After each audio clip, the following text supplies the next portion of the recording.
आज की कहानी का शीर्षक है लाचार माता पिता। सुनीति, क्या हुआ? आज चेहरा मुरझाया हुआ लग रहा है तुम्हारा। तबीयत ठीक नहीं क्या?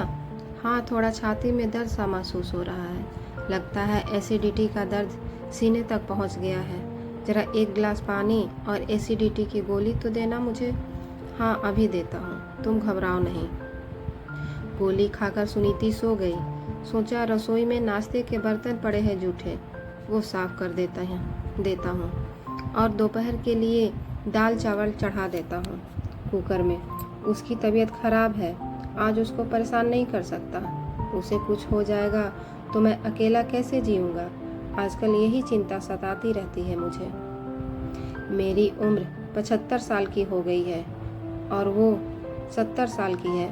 जानता हूँ दोनों एक साथ नहीं मरेंगे, एक आगे जाएगा तो एक पीछे, लेकिन जो भी आगे जाएगा वो अकेला रह जाएगा। हमेशा यही सोचता हूँ, अगर मैं गया पहले तो वो कैसे रहेगी अकेली मेरे बिना, और वो गई तो मैं कैसे रहूँगा अकेला उसके बिना। शादी के इतने साल एक दूसरे के साथ रहने के बाद इतनी आदत हो जाती है एक दूसरे की, दोनों का अस्तित्व एक सा हो जाता है, जैसे अपने ही शरीर का हिस्सा हो। लड़ाई झगड़े नोक झोंक तो चलती रहती है उम्र भर, लेकिन इसका अर्थ यह नहीं कि शादी में प्यार नहीं है। मैं उससे बहुत प्यार करता हूँ और उसके बिना अकेले जीने की कल्पना मात्र से ही मेरी रूह कांपने लगती है। हम दोनों अकेले रहते हैं। एक बेटा है, अमेरिका रहता है अपने बीवी बच्चों के साथ। फोन पर बात होती है रोज, हर महीने पैसे भेजता है वो।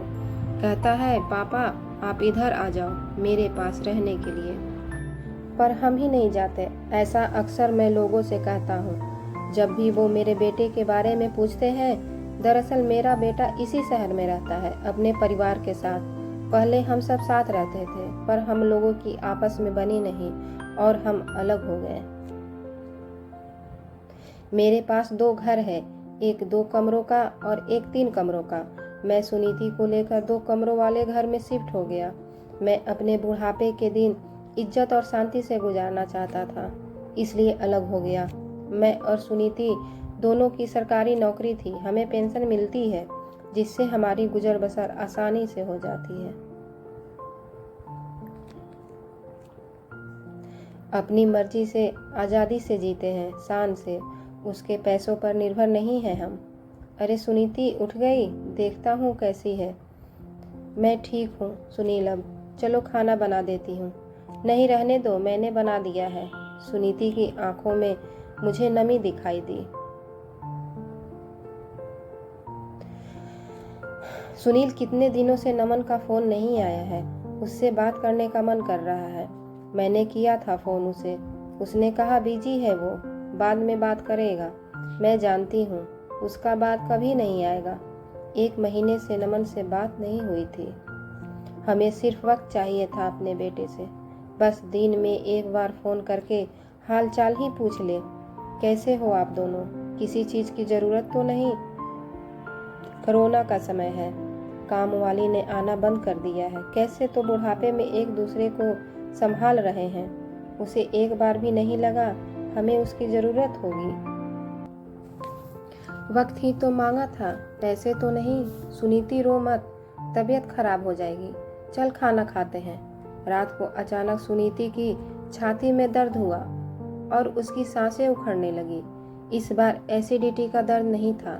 मैंने नमन को फोन मिलाया, उसने उठाया नहीं।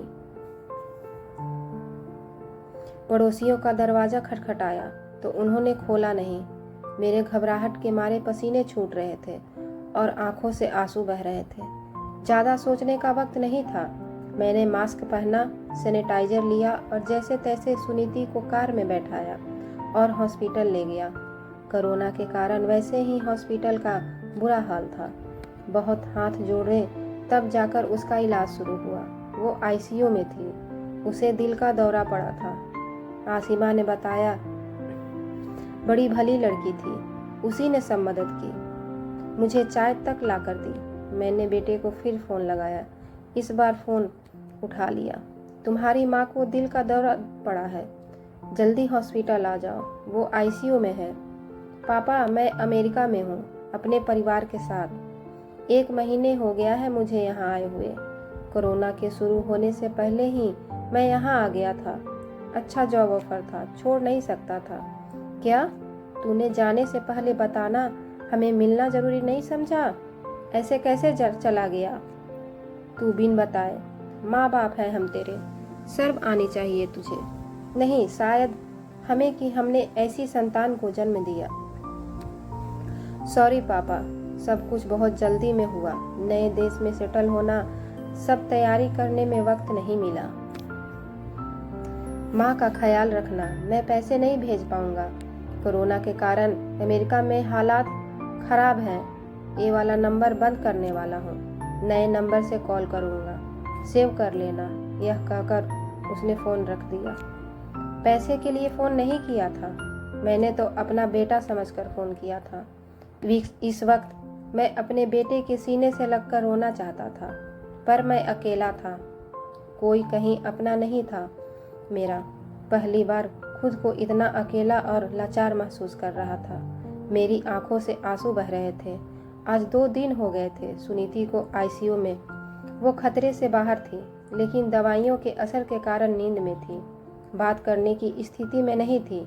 बार बार हॉस्पिटल के चक्कर काटने के कारण मुझे बुखार आ गया तेज, और आईसीयू में मैं के बाहर ही चक्कर खाकर गिर गया।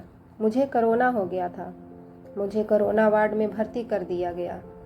क्या हालत थी मेरी, आप समझ नहीं सकते। एक तरफ सुनीति आईसीयू में और एक तरफ मैं कोरोना वार्ड में। ना मैं उससे मिल सकता था,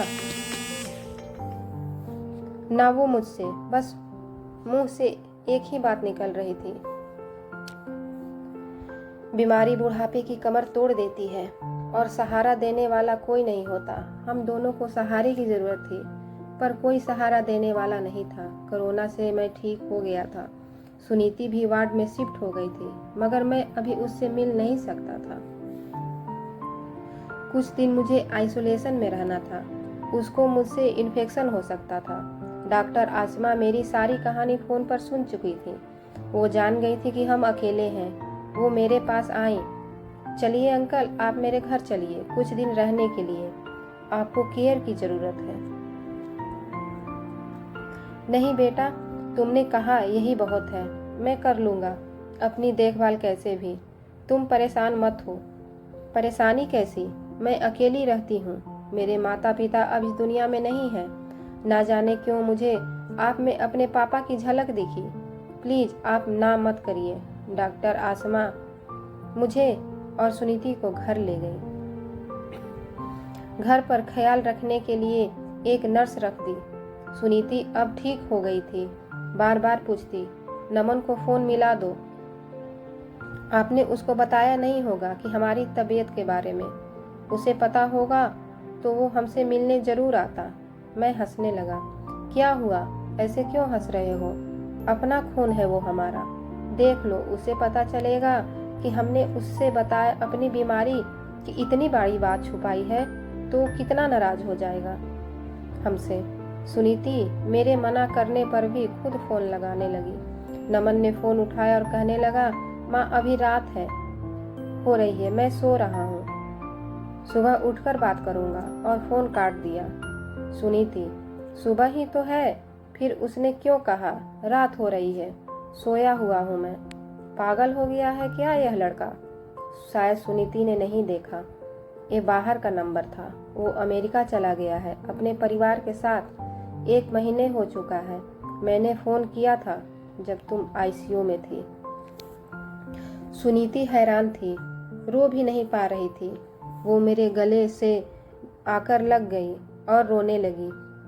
आपने कैसे किया होगा सब कुछ अकेले? मेरी बीमारी, आपकी तबीयत, यह सोचकर ही मेरा जी घबराता है। सुनीति तुम परेशान मत हो। मैंने भी उस वक्त बहुत लाचार अकेला महसूस किया था खुद को, पर तुम्हारे लिए खुद को कैसे तो संभाल लिया।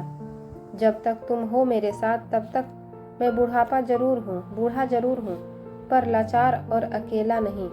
डॉक्टर आसमा के कमरे में गई सुनीति कहने के लिए कि हम अब जाना चाहते हैं अपने घर। देखा तो आसिमा बुखार से तप रही थी। सुनील और सुनीति आसिमा को हॉस्पिटल लेकर गए फटाफट। आसिमा को कोरोना हुआ था। घर में ही आइसोलेशन में रहने के लिए बोला गया था।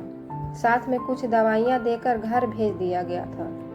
सुनीति और सुनील ने उसका बहुत ख्याल रखा। आसिमा के ठीक होने के बाद सुनील ने कहा अब वो जाना चाहते हैं अपने घर।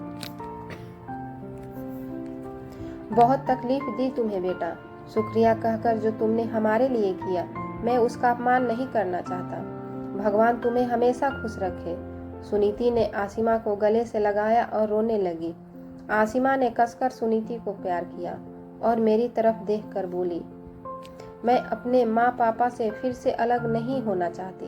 प्लीज रुक जाइए पापा, प्लीज। यह सुनते ही हमारी आंखें भर आई और हम अपनी बेटी के घर रुक गए हमेशा के लिए। स्टोरी अच्छा लगे तो प्लीज़ वीडियो को लाइक कर दीजिएगा और चैनल को सब्सक्राइब कर लीजिएगा। और फुल वीडियो देखने के लिए आप सबको धन्यवाद।